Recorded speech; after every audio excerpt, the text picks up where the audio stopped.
جامعہ آزاد جموں کشمیر کا 21واں کانووکیشن یہ صرف ایک تقریب نہیں تھی بلکہ ایک سفر کی تکمیل تھی۔ آج 4 سال بعد کنووکیشن ہے ہماری، تو اوور آل بہت جوائفل فیل کر رہی ہوں اور اچھا لگ رہا ہے، سارا کچھ انوائرمنٹ بھی اچھا ہے۔ کیمپس کی راہوں میں چلتے ہوئے اب کی بار کلاسز میں بیتے زمانے کی یاد لیے ہم جماعتوں سے منسلک خوشی و تلخی، اساتذہ کے انداز تدریس، کلاس میں گونجتے کہکہوں کی یادوں سے لبریز وہ لمحہ آیا جب علم کے اس قدیم اور عظیم مینار سے شاہراہ زندگی پر قدم رکھنے کا اعلان ہوا۔ چانسلر، وائس چانسلر، ڈینز اور اسکالرز علم کا قافلہ لیے ہال کی جانب بڑھنے لگے جہاں آزاد کشمیر کے روشن مستقبل کا اعلان ہوا۔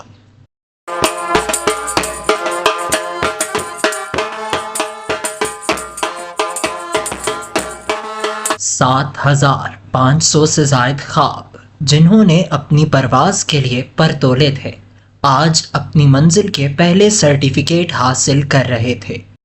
51 چمکتے ذہن جنہوں نے علم کی کان سے خالص سونے کی طرح چمک نکالی، آج گولڈ میڈل کی صورت میں نظر آئے۔ اور 28 جواہر علم جنہوں نے تحقیق کی گہری کانوں میں اتر کر قیمتی موتی تلاش کیے، آج ڈاکٹر کہلائے۔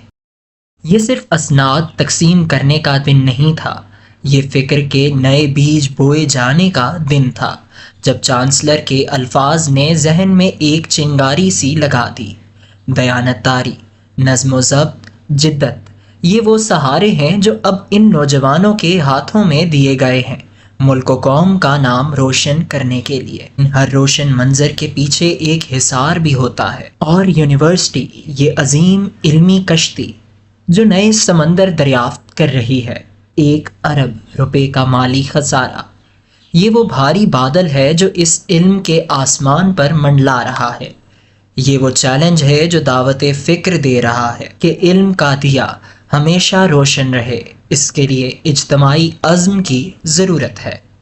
جس محفل کا آغاز جلوس علمی کی شان سے ہوا ہو، جس میں ڈین، اساتذہ، عہدیداروں کا علم کا قافلہ چلا ہو، جس میں پورے خطے کی امیدوں کی کرنیں موجود ہوں، وہ کیسے مان پڑ سکتا ہے؟ یہ 21واں کانووکیشن صرف ایک رسم نہیں، یہ ایک علامت ہے، ماضی کی کامیابیوں کا، حال کے چیلنجوں کا سامنا اور مستقبل کے وعدوں کا اعلان۔